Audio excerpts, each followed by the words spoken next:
ಯುದ್ಧ ನಿಲ್ಲುತ್ತಾ ಇಲ್ಲ ಮತ್ತಷ್ಟು ಭೀಕರ ಸ್ವರೂಪ ಪಡೆಯುತ್ತಾ ಟ್ರಂಪ್ ಧಮಕಿ. ನಾಳೆ ಇರಾನ್ ಪಾಲಿಗೆ ನಿರ್ಣಾಯಕ ದಿನ. ಪಾಕಿಸ್ತಾನದ ಸಂಧಾನ ಸೂತ್ರಕ್ಕೆ ಎರಡು ದೇಶಗಳಿಂದ ಬಾರದ ಉತ್ತರ.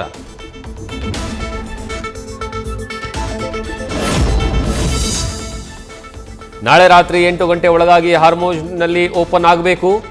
ಅಮೆರಿಕದ ಗೊಡ್ಡು ಬೆದರಿಕೆಗೆ ಇರಾನ್ ಡೋಂಟ್ ಕೇರ್. ಮೆಡಿಸಿನ್ ಕ್ಷೇತ್ರ ತತ್ತರ. ಏರಿದ ತೈಲ, ಇಳಿದ ಚಿನ್ನ.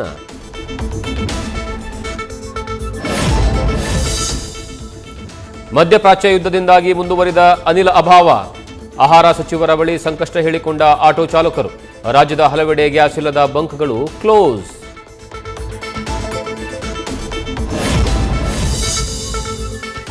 ಅಂತಿಮ ಘಟ್ಟ ತಲುಪಿದ ರಾಜ್ಯದ ಉಪಚುನಾವಣೆಯ ಸಮರ. ಕಾಂಗ್ರೆಸ್ ಅಭ್ಯರ್ಥಿಗೆ ಸಿಎಂ ಬಲ, ಕಮಲಕ್ಕೆ ಬಿಎಸ್ವೈ ಆಶ್ರಯ. ದಾವಣಗೆರೆಗೆ ಹೋದ ಪುಟ್ಟ ಬಂದ ಪುಟ್ಟ. ಆದರೆ ಜಮೀರ್ ಬಾಗಲಕೋಟೆಯಲ್ಲಿ ಭರ್ಜರಿ road show. One nation one election 2029ಕ್ಕೆ ಡಿಲಿಮಿಟೇಷನ್. ಕೇಂದ್ರದ ಪ್ಲಾನ್ಗೆ ದಕ್ಷಿಣದಲ್ಲಿ ಅನ್ಯಾಯದ ಕೂಗು.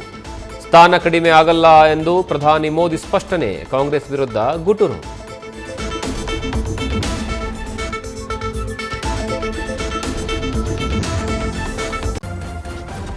ನ್ಯೂಸ್ ಫಸ್ಟ್ ನಿರ್ಭೀತಿಯಿಂದ ನಿಮ್ಮ ಪರವಾಗಿ.